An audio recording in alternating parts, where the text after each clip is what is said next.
আসসালামু আলাইকুম।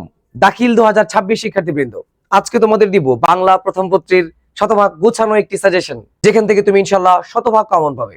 আমরা ইতিমধ্যে এসএসসি বাংলা প্রথম পত্রের একটি সাজেশন প্রদান করেছিলাম, বাংলা প্রথম এবং দ্বিতীয় পত্রের, যেখান থেকে শতভাগ কমন এসেছে আলহামদুলিল্লাহ। আমরা এবার লম্বা সময় নিয়ে কাজ করে তোমাদের বিগত সালের প্রশ্নগুলো অ্যানালাইসিস করে খুবই চমৎকার একটি সাজেশন গুছিয়েছি। ইনশাআল্লাহ এটা পড়লে তুমি শতভাগ কমন পাবে। এবার চলো আমরা দেখি নিই এমন চারটি পদ্য, যে চারটি পদ্য পড়লেই তুমি শতভাগ ইনশাআল্লাহ দুটি সৃজনশীল কমন পেয়ে যাবে। চলো তাহলে আমরা দেখে নিই। আমরা প্রথমে রেখেছি কপোতাক্ষ নদ। কপোতাক্ষ নদ থেকে আমরা সৃজনশীল দিকগুলো সরাসরি দেখে নেই।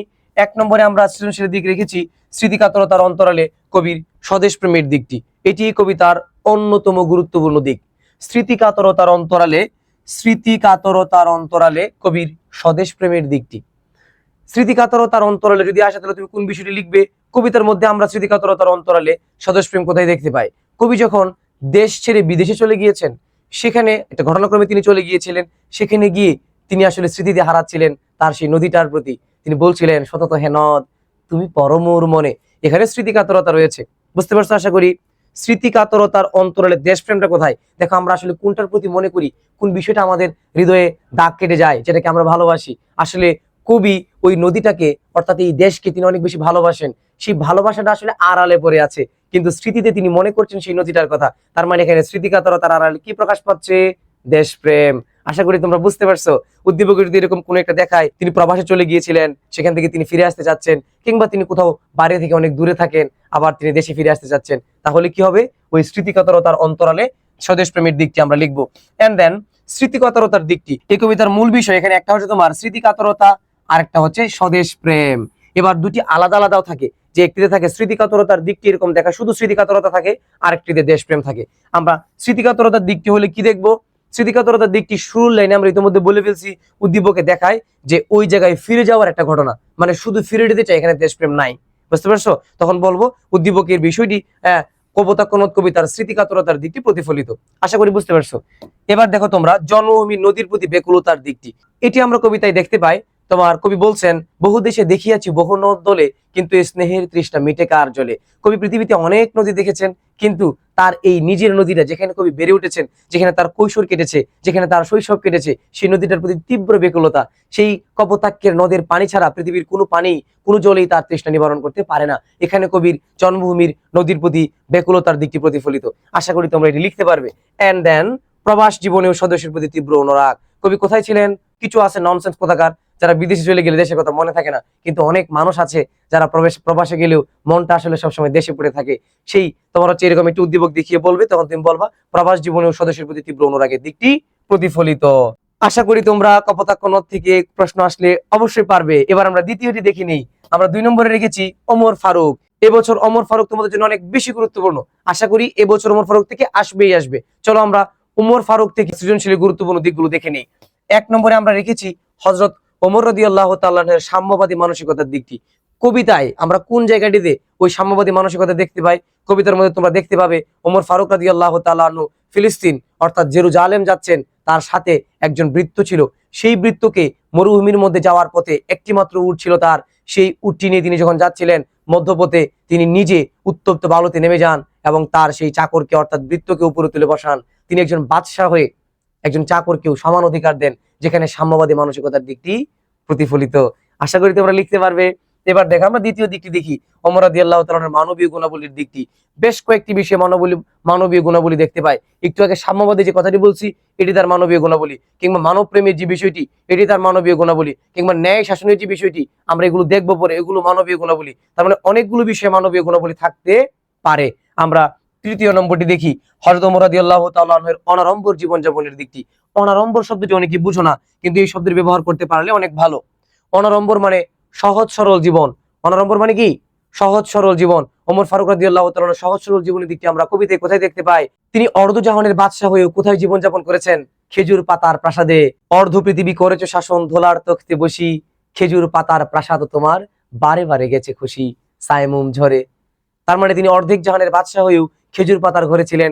তার সেই প্রাসাদ বালু ঝড়ে উড়িয়ে নিয়ে চলে যেত বারবার। এটি তার অনাড়ম্বর জীবনের দিক প্রতিফলিত। কবিতার শেষ দিকে আমরা দেখতে পাই তিনি বাদশাহ হয়েও একটি মাত্র পিরান অর্থাৎ জামা ব্যবহার করতেন। লাইনটি এরকম ছিল, একটি মাত্র পিরান কাচিয়া শুকায়নি তাহা বলে, রৌদ্রে ধরিয়া বসিয়া আছে গো খলিফা আঙিনা তলে। দেখো, তার বাদশাহ হওয়া সত্ত্বেও একটি মাত্র পিরান ছিল, যেখানে তার অনাড়ম্বরতা অর্থাৎ সহজ সরল জীবনের দিকটি প্রতিফলিত। তোমরা পারবে আশা করি। আমরা এবার চতুর্থটি দেখে নিচ্ছি। দেখো, 4 নম্বরে ওমর রাদিয়াল্লাহু তাআলার মানব প্রেমের দিকটি। মানব প্রেম আমরা কোথায় দেখতে পাই? নিশ্চয়ই তোমাদের কবিতার ভেতরে সেই কাহিনীটি মনে আছে, যখন ওমর ফারুক রাদিয়াল্লাহু তাআলা হাঁটতে গিয়ে রাতের বেলায় দেখেন একটা বাড়িতে একজন মা তার শিশুদেরকে শান্ত করার জন্য হাঁড়িতে গরম পানি বসিয়েছে, বাচ্চারা কান্না করতেছে খাবারের জন্য। এটি দিকে তিনি সহ্য করতে পারেননি। তিনি বাইতুল মাল অর্থাৎ খাদ্য গোদাম থেকে গিয়ে নিজের পিঠে করে আটা এবং ঘি করে নিয়ে আসেন, এবং অনেকেই তার সে বোঝা নিতে চেয়েছিল। তখন তিনি বলছিলেন, ভাই আমার এই বোঝা আমি বইব সোজা। তিনি নিয়ে যান সেই দক্ষিণী মায়ের ঘরে। এখানে তার মানব প্রেমের দিকটি প্রতিফলিত। সর্বশেষ যে বিষয়টি আমরা দেখবো সেটি হচ্ছে ওমর রাদিয়াল্লাহু তাআলার ন্যায় শাসনের দিকটি। ন্যায় শাসন কোথায় প্রতিফলিত হয়? তার নিজের ছেলে আবু শাহমা নাবিজ নামক এক ধরনের মদ যে পান করে ফেলেছিলেন, এটির জন্য তিনি তার নিজের ছেলেকে পিটিয়ে মেরে ফেলেন। 80টি ব্যত্রাঘাতের মধ্য দিয়ে তার ছেলেকে তিনি শেষ করে দেন। তার নিজের ছেলে হয়েও তিনি তাকে ছেড়ে দেননি। এখানেই তার ন্যায় শাসনের বিষয়টি প্রতিফলিত। আশা করি তোমরা সবাই ওমর ফারুক থেকে যে কোনো প্রশ্ন আসলে এখন পারবে। এই দিকগুলোই হচ্ছে ওমর ফারুকের অন্যতম গুরুত্বপূর্ণ দিক।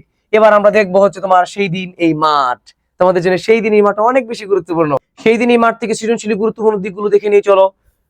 1 নম্বরে হচ্ছে তোমার এখানে মানুষের নশ্বরতার দিকটি। আমি যদি পুরো কবিতাটিকে তোমাকে আমি বলে দিই সুন্দর করে, মূলত 4টি বিষয় আছে এই কবিতায়। 1, মানুষের নশ্বরতা অর্থাৎ মানুষ মরে যাবে এই দিকটি, মানুষ শেষ হয়ে যাবে এই দিকটি। 2, মানুষের তৈরি সভ্যতা অর্থাৎ মানুষ যে বড় বড় বিল্ডিং ইত্যাদি ইত্যাদি তাদের যে জিনিসগুলো তৈরি করছে সেগুলো একদিন ধ্বংস হয়ে যাবে। এটি হচ্ছে 2 নম্বর। 1, মানুষের নশ্বরতা। 2, মানুষের তৈরি সভ্যতা নশ্বর। এর বিপরীতে প্রকৃতি অর্থাৎ আল্লাহর দেয়া ওই নেচার প্রবাহমান, তা চলতেই থাকবে। 4, মানুষের স্বপ্নগুলোকে এখানে বলা হয়েছে মূল্যবান। যা কিছু হয়ে যাক পৃথিবীতে, তার স্বপ্নগুলো বেঁচে থাকে। কবি বলেছেন, সোনার স্বপ্নের স্বাদ পৃথিবীতে কবে আর ঝরে। এই 4টি দিক চলো আমরা কিভাবে পরীক্ষায় লিখবো সেইভাবে এরপর সরাসরি দেখে নিই। 1 নম্বরে আমরা লিখছি মানুষের নশ্বরতার দিকটি। তুমি এখানে তাহলে কোন বিষয়টি লিখবে? মানুষ যে চলে যাবে। কবিতায় আমরা কোন লাইনে দেখতে পাই? সরাসরি আমরা একটি লাইন দেখি, আমি চলে যাব বলে চালতা ফুল কি আর ভিজিবে না শিশিরের জলে। এই লাইনটা শুরুর দিক, আমি চলে যাব, আমি চলে যাব। এই লাইনটিতে আমি মানে মানুষ, মানুষের নশ্বরতার দিকটি প্রতিফলিত। এন্ড দেন আমরা দ্বিতীয় দিকটি দেখি, প্রকৃতির চিরন্তনতার দিকটি। এখানে প্রকৃতির চিরন্তনতার দিক অনেকটা লম্বা লাইন নিয়ে কবিতার মধ্যে আছে। যেমন চালতা ফুল কি আর ভিজিবে না শিশিরের জলে। এখানে চালতা ফুল প্রকৃতির একটি উপাদান, মানুষ চলে যাওয়ার পরেও সেটি ভিজতেই থাকবে। তার মানে প্রকৃতির প্রবাহমানতা। কিংবা লক্ষ্মী পেঁচা গান গাবে নাকি তার লক্ষ্মীটির তরে, লক্ষ্মী পেঁচা তার মঙ্গল বার্তা শুনিয়েই যাবে, যে প্রকৃতির প্রবাহমানতা। কিংবা চারিদিকে শান্ত বাতি, ভেজে গন্ধ, মৃদু কলরব, খেয়া নৌকাগুলো এসে লেগেছে চরের খুব কাছে। এইসব গল্প বেঁচে রবে চিরকাল। দেখছো, এইসব গল্প বেঁচে রবে চিরকাল। প্রকৃতির এই প্রবাহমানতা থাকবেই থাকবে, থাকবেই থাকবে। এটি প্রকৃতির প্রবাহমানতার দিকটি বা প্রকৃতির চিরন্তনতার দিকটি। মানুষের তৈরি সভ্যতার নশ্বরতার দিকটি আমরা কবিতায় কোথায় দেখতে পাই? এই সিরিয় ধুলো আজ বেবিলন ছাই হয়ে গেছে। এই সিরিয় নামে একটি সভ্যতা মানবের ছিল পৃথিবীতে, কিংবা বেবিলন নামে একটি সভ্যতা ছিল, যে দুটি ধ্বংস হয়ে গেছে। এখানে মানবের তৈরি সভ্যতার নশ্বরতার দিকটি প্রতিফলিত। এবার দেখো মানুষের নশ্বরতার বিপরীতে প্রকৃতির চিরন্তনতার দিকটি। এই বিষয়টি অনেক বেশি গুরুত্বপূর্ণ, কারণ একসাথে দুইটা আছে। এইভাবে একদিকে মানুষের নশ্বরতা, তার বিপরীতে প্রকৃতির চিরন্তনতা। ইতিমধ্যে আমরা এটা বলে ফেলছি। হুবহু তুমি এই লাইনটা যদি এখানে ব্যাখ্যা দিতে পারো, যে আমি চলে যাব বলে চালতা ফুল কি আর ভিজিবে না শিশিরের জলে। এখানে আমি চলে যাওয়ার দিকটিতে মানুষের নশ্বরতা, তার বিপরীতে চালতা ফুলের ভিজতে থাকার দৃশ্যটিতে প্রকৃতির অবিনশ্বরতার দিকটি প্রতিফলিত। আশা করি তোমরা এখান থেকে পারবে। সেই দিনই মার শেষ। চলো আমরা আরেকটি দেখে নেই, তোমাকে পাওয়ার জন্য হে স্বাধীনতা। তোমাকে পাওয়ার জন্য হে স্বাধীনতা। এই কবিতাটিতে মূলত যে বিষয়গুলো আমরা দেখতে পাই, 1 নম্বর হচ্ছে পাকিস্তানিদের বর্বর নির্যাতন, বাঙালিদের আত্মত্যাগ এবং আমাদের স্বাধীনতা পাওয়ার জন্য তীব্র আকাঙ্ক্ষা। এই বিষয়গুলো হচ্ছে মেইন। চলো আমরা সরাসরি একবারে সৃজনশীল কিভাবে লিখবো সেগুলো দেখে নিই। 1, পাকিস্তান হানাদার বাহিনীর অন্যায় অত্যাচার ও ধ্বংসযজ্ঞের দিকটি। কবিতায় আমরা কোথায় দেখতে পাই এই পাকিস্তানিদের অন্যায় অত্যাচারের দিকটি? শুরুতেই। আর কত দেখতে হবে খান্ডব দাহন, কিংবা ওই সাকিনা বিবি এবং হরিদাসীর ঘটনা, কিংবা ধরো জলপাই রঙের ট্যাঙ্ক দানবীর মতো চিৎকার করতে করতে ছাত্রাবাস বস্তি উজাড় করে দিল, এগুলো পাকিস্তানিদের অত্যাচারের দিক। আবার ধরো একটা অবুধ শিশু হামাগুড়ি দিল পিতামাতার লাশের উপর, কিংবা একটা কুকুর প্রভুর বাস্তুবিটায় দাঁড়িয়ে একটা আর্তনাদ করলো। এই সবগুলো দৃশ্যই পাকিস্তানিদের বর্বর অত্যাচার এবং নির্যাতনের দিকগুলোকে তুলে ধরে। এবার দেখি আমরা স্বাধীনতার জন্য দেশের মুক্তিকে মানুষের প্রতিজ্ঞার দিকটি। কোথায় আমরা দেখতে পাই? সেই তেজি তরুণ যার পদভারে এক নতুন পৃথিবীর জন্ম হতে চলেছে। এবং শেষে এই লাইনটা শেষে বলে দেওয়া আছে, তোমার জন্য সবাই অধীর অপেক্ষা করছে এই স্বাধীনতা। এখানেই বাঙালিদের তীব্র প্রতিজ্ঞার দিকটি স্বাধীনতার প্রতিফলিত হয়। এবার আমরা সর্বশেষ দিকে স্বাধীনতার জন্য দেশের সর্বস্তরের মানুষের আত্মত্যাগ। আত্মত্যাগ কোথায়? অনেকেই আত্মত্যাগ দিয়েছে। এর মধ্যে শুরু থেকে যেগুলোকে আমরা পাকিস্তানিদের জন্য বলছিলাম অত্যাচার, আমাদের জন্য সেটি আত্মত্যাগ। যেমন সাকিনা বিবি এবং হরিদাসীর ঘটনা, কিংবা ভেতর থেকে আমরা দেখতে পাই সগির আলী, শাহবাজপুরে সেই জোয়ান কৃষক, কেষ্ট দাস, জেলেপাড়ার সবচেয়ে সাহসী লোকটা মতলব মিয়া, মেঘনা নদীর দক্ষ মাঝি রুস্তম শেখ, ঢাকার রিক্সাওয়ালা যার ফুসফুস এখন পোকার দখলে, এটি বাঙালিদের আত্মত্যাগ। আশা করি এখান থেকে প্রশ্ন আসলে তোমরা পারবে। সর্বশেষ আমরা ঝুঁকিমুক্ত থাকতে আর একটি রেখেছি, সেটি তোমরা একটু দেখে নাও। এটা হচ্ছে জীবন বিনিময়। জীবন বিনিময় থেকে আমরা সৃজনশীল গুরুত্বপূর্ণ দিকগুলো আমরা 1 মিনিটে দেখে নিয়েছি। এটি ঝুঁকিমুক্ত থাকতে শুধু। হ্যাঁ, এই দেখো 1 নম্বরে সন্তানের জন্য পিতার আত্মত্যাগের দিকটি। 2, আর্থিক অবস্থার পার্থক্য থাকতে পারে এখানে। নিজ স্বার্থ উপেক্ষা করে সন্তানের কল্যাণ কামনার দিকটি, সন্তানের প্রতি পিতার ভালোবাসা, অসুস্থ সন্তানের জন্য পিতার দুশ্চিন্তা। এই বিষয়গুলো থেকেই তোমাদের জীবন বিনিময় কবিতায় আসবে ইনশাল্লাহ। তোমরা একটি স্ক্রিনশট নিয়ে এই খুঁজি সুন্দর করে পড়ে ফেলবে। আশা করি এর বাইরে আসবে না। তোমাদের বাংলা দ্বিতীয় পত্রের সাজেশন আসছে, এর পরপরই চোখ রাখো বাংলা জ্ঞান গৃহের পর্দায়। তোমাদের প্রস্তুতিকে চমৎকার এবং গোছানো রাখতে বাংলা জ্ঞান গৃহ চ্যানেলটিতে সাবস্ক্রাইব করে রাখো। সবাই ভালো থেকো। আসসালামু আলাইকুম।